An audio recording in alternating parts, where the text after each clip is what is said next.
Қазіргі аналар кеңесінің алып отырған миссиясы қандай? Отбасы құндылық ол ұлттық құндылықтар. Қоғамның қозғаушы күші аналар дер едім. Ананың қолынан бәрі келеді, бірақ ең бастысы ана бақытты болу керек. Әлеуметтік желі тәрбиелеп жатқан жоқ па? Аналар кеңесінің де бұл миссиясына кіреді ғой. Бір жағынан сен отбасының, ұйытқысының, бала өсіресің, бала тәрбиелейсің, және де жұмыс істейсің. Сол Z ұрпақ қаншалықты сезінеді ана құндылығын? Ол кәдімгі жұмыс қой ана болу. Қалай жеңілдетеміз, оған қалай көмек береміз? Керісінше бір дағдарыс, депрессия басталады. Сондықтан үздіксіз даму үстінде жүру керек. Қазіргі уақытта қиын жағдайға түскен әйелдер көп, отбасыларын сақтай алмайды. Ұрпақ үшін тәрбие сіздерге тікелей байланысты сияқты.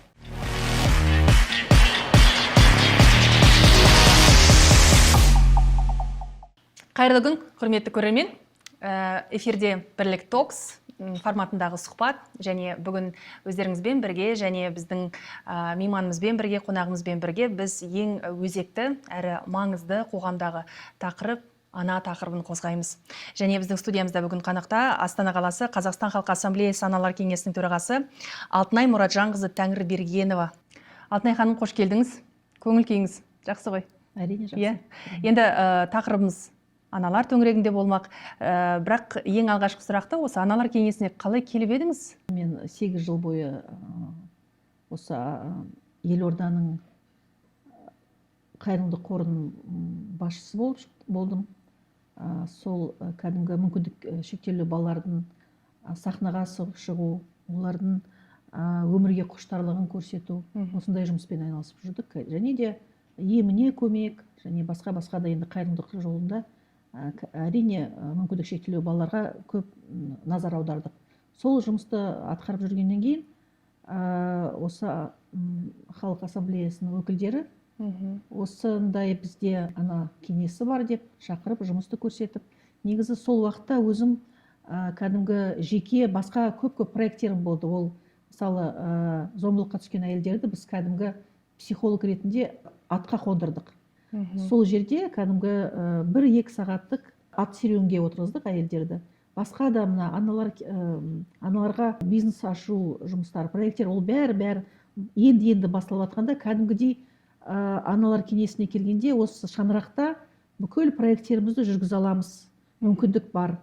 Және де кәдімгі жақсы қолдауды көргеннен кейін осы жерге енді қадам бастық. Осы достық үйдің шаңырағының астында өзіміздің алдында жүргізіп жатқан проекттерді, мүмкіндік шектеулі балаларды қолдау, аналармен жұмыс істеу. Негізі мүмкіндік шектеулі балаларды емдеу үшін олардың аналарын бірінші емдеу керек деп сондай оймен мен барлық проекттерім солай басталды. Аналармен жұмыс істеу, әйел адаммен. Негізі әйел адам ол отбасының ұйытқысы, отбасының тірегі. Әйел адам сау, әйел адам көңілді, әйел адам ресурста дейміз ғой, болса бақытты болады деп ойлаймын. Сондықтан барлық проекттерімді осы достық үйінде жүргізе аламын. 2-ші этажда бізде конференц залымыз бар, мастер-класс өткізетін класстар, және біздің өзіміздің үлкен кабинетіміз бар. Барлық жұмысты жүргізуге кәдімгідей мүмкіндік бар болғаны көріп, осы жерге қадам бастым. Негізі қазіргі уақытта ешқандай өкінбеймін, және өзімнің ойлап жүрген проекттерім қалай олардың іске асыратын жолдарын осы жерде көрдім, осы жерде іске асырып отырмыз. Қазіргі аналар кеңесінің алып отырған миссиясы қандай? Ең бастысы, басты рөліміз енді ол әрине отбасылық құндылықтарын нығайту, және жастарды, балаларды жан-жақты дамыту, және аналардың миссиясы әрине ол біздің ұрпағымызға дұрыс тәрбие беру. Қазіргі таңда барлық жерден әрине көп проблемалар шығып жатыр. Әр салада, шындыққа келсек, әр салада проблемалар көп. Бірақ өзіміздің аналар кеңесінің жұмысымызды талқылап отырсақ, бәрі ең бастысы ол тәрбие. Тәрбиені аналар қолға алмаса, өте қиын болады. Сондықтан қазіргі Астана бойынша аналар кеңесінің жұмысы аналарды ең бастысы тәрбие. Өзімізден бастайық. Негізі қазіргі уақытта барлық қандай салаға барсақ та балалардың проблемасы мектептен болады дейді бір жағынан. Екінші жағынан тәрбие дейді, үшінші жағынан отбасы дейді. Бірақ түбіне қарасақ ең бастысы тәрбие. Сондықтан біздің аналар кеңесіміз өз бағдарламамен жұмыс істейді республика бойынша. Өзіміздің республикамыз бағдарламамыз бар, ол салауатты сана деген. Соның аясында бірнеше проекттерімізді жүргізіп жатырмыз. Жаңа айтып кеттім ғой, ең бастысы анамыз көңілді, анамыз бақытты болса, барлық айналамызда, отбасымызда, біздің жолдастарымызда, біздің балаларымызда, біздің көршілерімізде аман бақытты болады деп. Сондықтан ең бастысы ананың өмірін жақсарту, ананың өміріне үлес қосуға әр проекттерді шығардық. Ең бастысы енді айта кетсек, ол ана тайм деген 2020 жылы бастаған бастамамыз бар. Соның аясында аналар, көп балалы аналар, зомбылыққа түскен аналар, қазіргі уақытта қиын жағдайға түскен әйелдер көп, отбасыларын сақтай алмай, мысалы да. Сондай әркім сұрақтармен келеді. Біз әріптестермен ойланып отырғаннан кейін, ең бастысы ананың өмірін, ананың жұмысын, ол кәдімгі жұмыс қой ана болу. Қалай жеңілдетеміз, оған қалай көмек береміз деп психологтармен өзім маман жеңілдетуге бола ма екен? Әрине. Ана бір қолымен бесік тербетеді, екінші қолымен әлем тербетеді деген сөз бар ғой. Қазақтар оны текке айтқан жоқ. Сондықтан ананың қолынан бәрі келеді. Бірақ ең бастысы ана бақытты болу керек. Аналар кеңесі қазіргі уақытта ол тек қана ана емес. Ананың ішінде ана енді бақытты, әйел адам бақытты ғой. Ол қыз болып келеді, енді қыз бала болады, ана болады, келіншек болады да, сосын кішкенен кейін уже үлкен отбасыны басқаратын, мысалы әже да, сол жерде отыратын ақжаулық әже. Ол әр өмірдің тәттісін, өмірдің әдемі сәтін әйел адамға Алла тағала берген. Соны кәдімгідей толық қолдану үшін әйел адам ешқашан тоқтамау керек өзінің өркендеуіне. Және сол біздің болмысымызда бар дүние ғой. Әрине. Тоқтап қалсақ, керісінше бір дағдарыс, депрессия басталады. Сондықтан үздіксіз даму үстінде жүру керек. Сондықтан біздің ата-бабаларымызда әйел адам ешқашан бетін тұмшалап, тек қана бір салада жүрген жоқ. Ол қиын жағдайда азаматтардың қатарына тұрып, өз туған жерін қорғаған, және де отбасының ұйытқысы болып болған, қолынан бәрі келеді әйел адамның. Сондықтан оны ұмытпай, кәдімгі қазақ әйелдің бүкіл бойына берген, ата-бабаларынан берген, санасына сезген әрекетін ояту керек. Сондықтан сол жұмыспен қазіргі уақытта біз бірнеше жыл айналысып жүрміз. Ол кәдімгі әлеуметтік жұмыс, ол бүкіл уақытыңды алатын жұмыс, бірақ нәтижесін көргеннен кейін кәдімгі өзімді бақытты болып сезінемін, және әріптестерім. Біздің аналар кеңесінің құрамында белсенді апалар, әжелеріміз де бар, жас келіншектер де бар, бизнеспен айналысатын, үлкен балалармен жұмыс істейтін, мектептерді атқаратын апаларымыз, ханымдарымыз бар. Сондықтан барлық бұлай жұмысымызды бөліп ұстаймыз. Мысалы, қазіргі балалармен жұмыс істейтін бір тобымыз бар, және бизнес әйелдермен басқа топ бар. Оны бөліп ұстаймыз да, әркім өз салада эксперт ретінде. Әр уақытта жұмысыңды жасасаң, кәдімгідей беріліп, кәдімгі бүкіл күшіңді, бүкіл білімді салып, және эксперт ретінде жұмыс істесең, ешқандай жұмыстың әрқашанда нәтиже береді деп ойлаймын. Аналар кеңесі негізі бізде әркім өз саласында эксперт. Сондықтан бізге жұмыс істеуге, бізге проекттерді жүргізуге қиын емес. Осы жақында бізде әрекет алаңы деген проектіміз басталды. Ол жерде ең бастысы, жаңа айтып кеттім ғой, әйел адамның өз көңіл күйі, осы жұмысына көп бере алатын мүмкіндігі бар ғой, бірақ оны ашу керек, оны түсіндіру керек. Сондықтан әрекет алаңы ең бастысы жиналған біздің әр партияның өкілдері болды, республика партия, аманат партия болды. Және жақында ауыл партияның өкілдері бізге қосылды, меморандум жазылды. Барлық жұмысты, бәріміз бір жұмысты істейміз.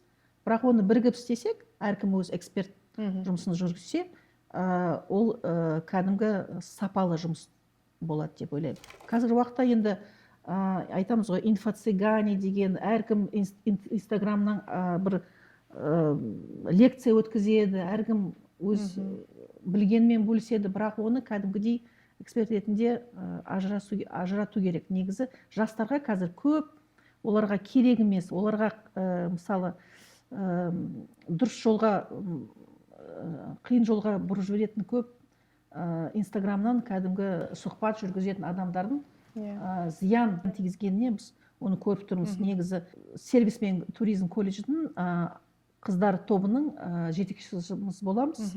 Сол жерде кәдімгі сол жас қыздармен жұмыс жүргіземіз. Осылай отырып сөйлескенде мен мысалы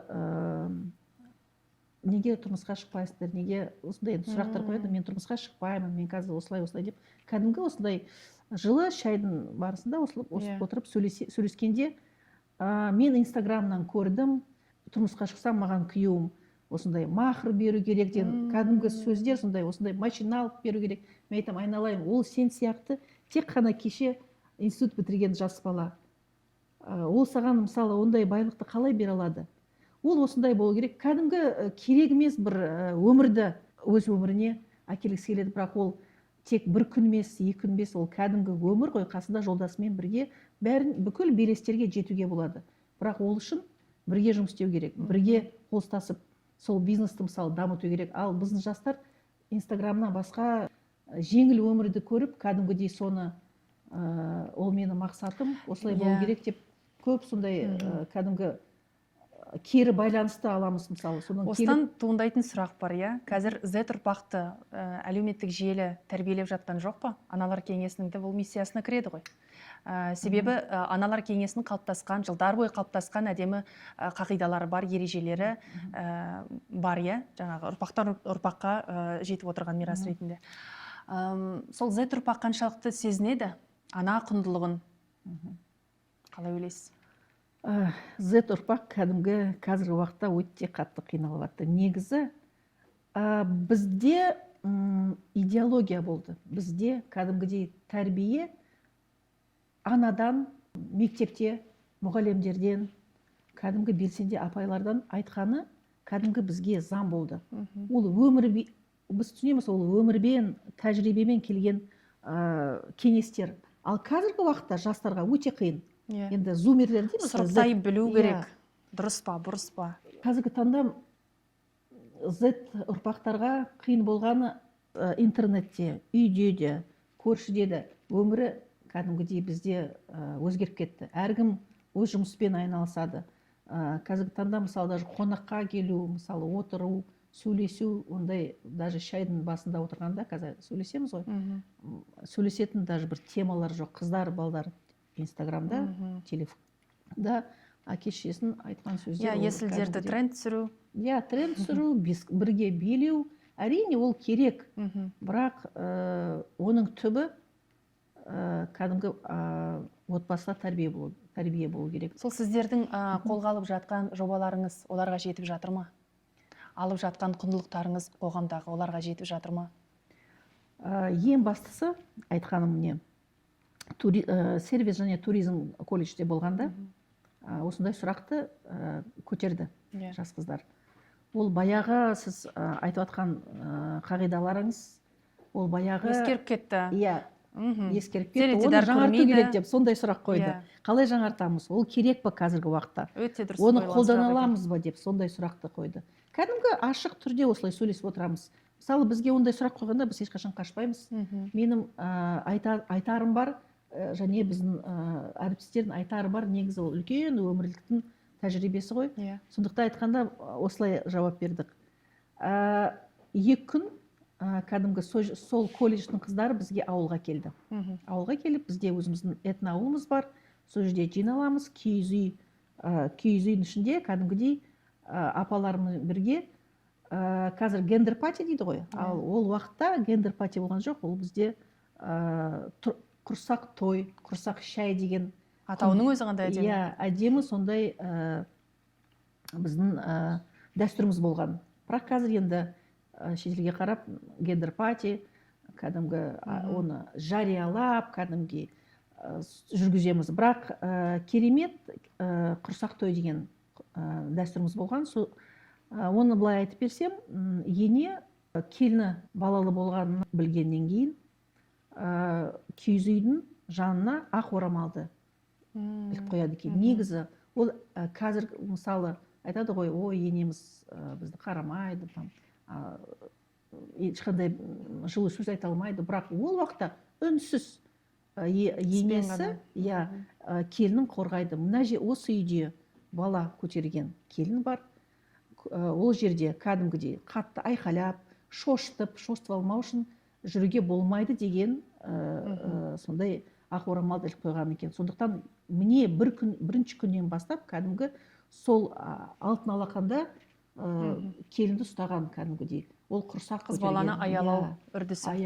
Енді Енді орамал демекші, ақ орамал оның ішінде, қазақ анасы деген кезде біз міндетті түрде мейірімі шексіз, махаббатқа толы жүрек, жаңағы ақ жаулықты аналар мен әжелеріміз, әжелеріміздің бейнесі көз алдымызға келеді.